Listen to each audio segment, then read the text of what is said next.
setengah apa-apa yang menuju minda, yang keluar dari tanahnya tadi, samarin dari luar, auzanin atau beras, tanaman yang berupa beras, mutafaqan. Jadi dulu itu ketika perang Khaybar itu adalah kebanyakan perang Yahudi. Dan itu kalah perang dan mau oleh Rasulullah mau disingkirkan, kalau pakai mau diusir dari tanahnya karena kalah perang. Tapi ahli Khaybar itu membujuk Rasulullah, ya Rasul, kita tidak bisa diusir dari tanah kita. Kita ikutlah aturannya jenengan, apa aturannya saya ikut, kita ikut. Kalau kita juga karena tanah Khaybar itu ahli dalam petani berkebun pada waktu itu, yang mana ketika sudah ditaklukkan tanah Khaybar oleh Rasulullah, sahabat ini tidak ada yang bisa bertani karena namanya sahabat kan biasa diuji terus. Itu Rasulullah kemana-mana Rasulullah pergi. Rasulullah di rumah ya duduk di masjid, nongkrong di situ, di ketika. Dia begitu. Ada sahabat yang kadang-kadang makannya pun dikasih oleh sahabat yang kerja. Kalau yang tidak dapat ya tidak dapat. Ya, kalau misalnya makan-makan kan ada undangan dari sahabat yang punya usaha, dia memotong apa kambing, dipanggil itu tidak ada. Sisanya paling ya ada yang 2 hari tidak makan, 3 hari tidak makan sama sekali. Nah, mereka tidak tahu cara yang bertani. Maka ketika tanah Khaybar ditaklukkan oleh Rasulullah, maka orang yang mengatakan, udah ini Rasulullah, tetap kita yang menggarap kebunnya, nanti hasilnya ini bagi untuk kaum muslimin separuh, untuk kita yang menggarap separuh. Gimana? Ya silakan, boleh. Rasulullah tidak. Akhirnya sudah berjalan terus. Separuh untuk kalau setahun misalnya 1 panenan, separuhnya untuk muslimin, bagi separuhnya untuk mereka yang menggarap tanahnya. Karena tanahnya sudah jadi milik Rasulullah dan tanahnya kan milik kita. Orang Khaybar itu sifatnya menyewa untuk dia menggarap kebun. Wa fi riwayatin lahuma, dan pada riwayat yang lain dari Ibnu Umar, dari Bukhari Muslim juga, fa saluhu ayyukirru bila ala ayatu amalahu. Orang-orang ahli Khaybar itu meminta kepada Rasulullah untuk menetapkan tanahnya digarap dan hasilnya dibagi-bagi. Walahum nisfus tamrin, bagi mereka separuh hasilnya. Faqala lalu Rasulullah, berkata kepada mereka Rasulullah, "Nukirukum biha ala dzalika." Sudah, kita tetapkan demikian sesuai dengan keinginan kita. Misalnya kita mau 1 tahun ya 1 tahun saja. Rasulullah. Ala dzalika masyidna. Tergantung kami ya. Kalau kami ingin 1 tahun ya 1 tahun saja. Kalau kami ingin 2 tahun 2 tahun saja. Jadi ini peraturannya kami. Jadi tidak harus kalian harus garap. Kita pengen garap sendiri, nanti kalau sudah 2 tahun sahabat yang lain bisa bertani, kita alihkan kepada sahabat. Oke. Mereka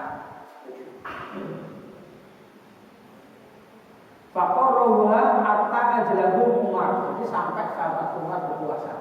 Rasulullah meninggal, sahabat Abu Bakar mengganti, sahabat Abu Bakar meninggal, Umar mengganti, dan Umar pada waktu Umar terakhir. Sudah sahabat Umar diputuskan. Sudah sekarang sama seperti ini, tidak ada lagi masalah kasus umat kaum muslimin saja. Wali muslimin anna Rasulullah dafa'a ila Yahudi Khaybar nahla Khaybar. Sedangkan pada hadisnya Imam Muslim, Rasulullah itu memberikan kepada orang-orang Yahudi tanah Khaybar tanahnya yang sudah dikuasai oleh kaum muslimin untuk digarap. Alhamdulillah ala ayyat tabiluha min amalihim. Walahum syatru safarihim, bagi mereka sebagian penghasilan dari setengahnya. Wa'an Hanzalah bin Quraisy, dari ceritakan dari Hanzalah anaknya Quraisy. Semoga Allah meridhoinya. Allah berkata Hanzalah, saat itu saya bertanya Rafiq kepada Rafiq ibnu Khadijah, an firaqil ardi, dari menyewakan tanah, bidhabi dengan emas, walfuddah dan perak. Pengertian menyewakan tanah di sini adalah maksudnya saya mengharapkan si Hanzalah ini bertanya kepada Rafi. Rafi ini adalah sahabat Rasulullah. Hanzalah ini adalah bawahnya Rafi, berarti tabiin.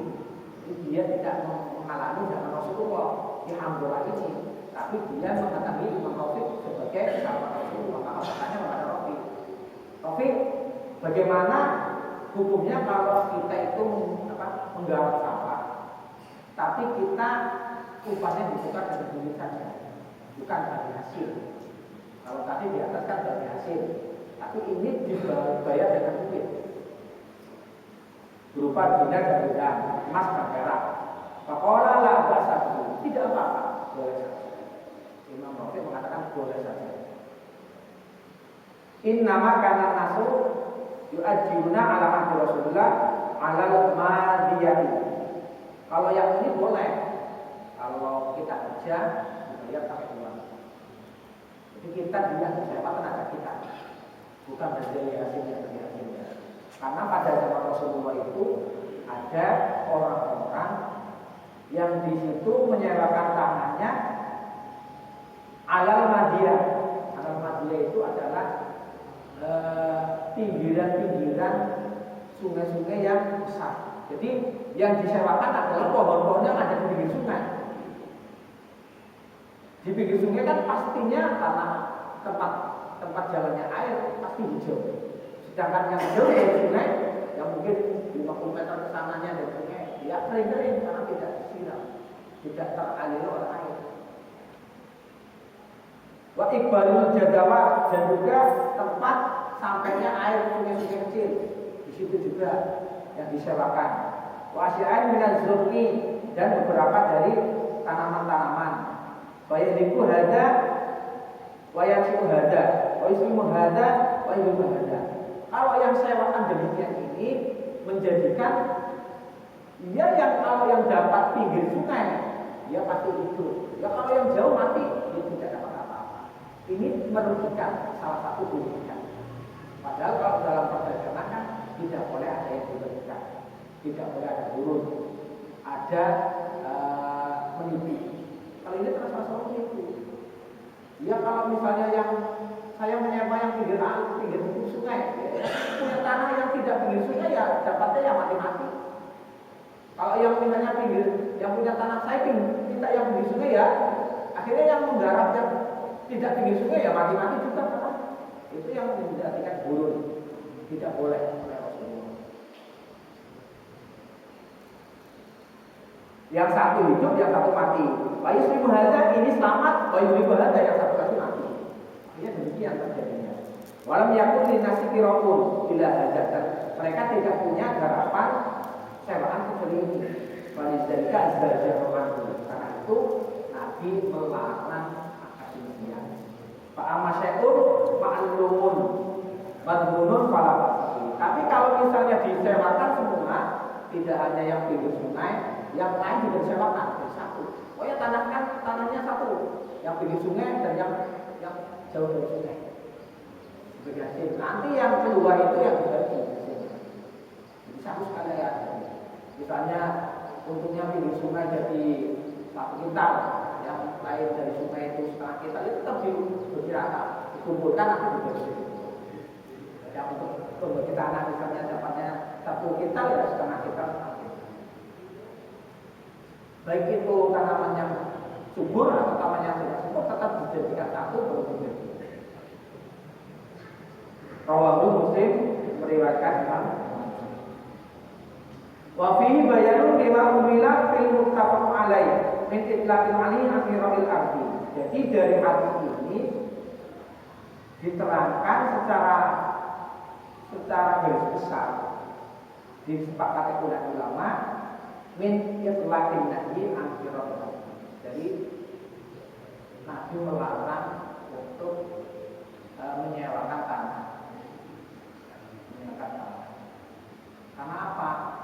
Karena kita lebih baik kita kerja menggarap tanahnya orang itu, kita dapat upah sehari 2 hari daripada kita menyewa tanah itu.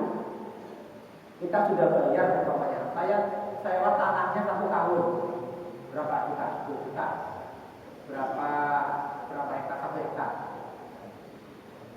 Ketika tanahnya digarap dan tanahnya mendapatkan hasil, ternyata hasilnya lebih.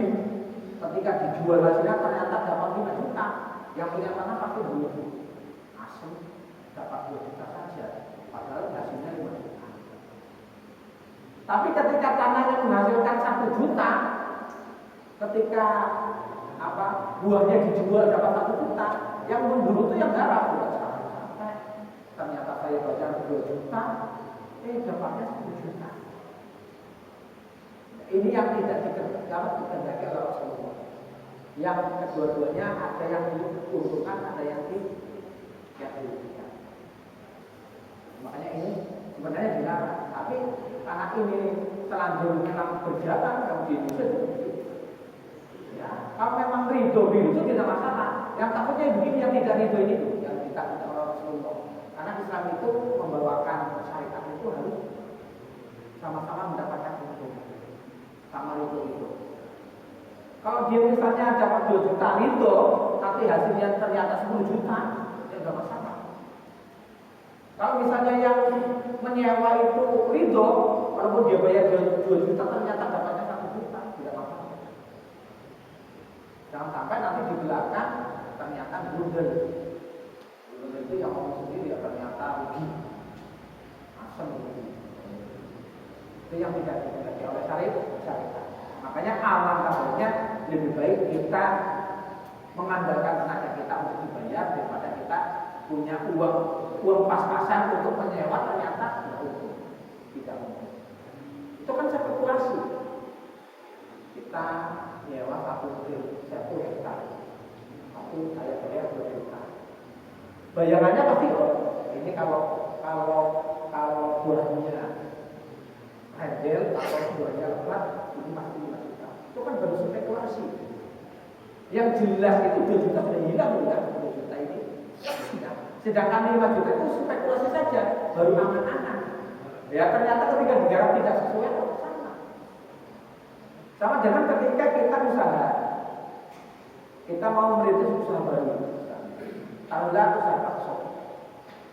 Dan kita tidak punya modal, kita hutang kepada bank.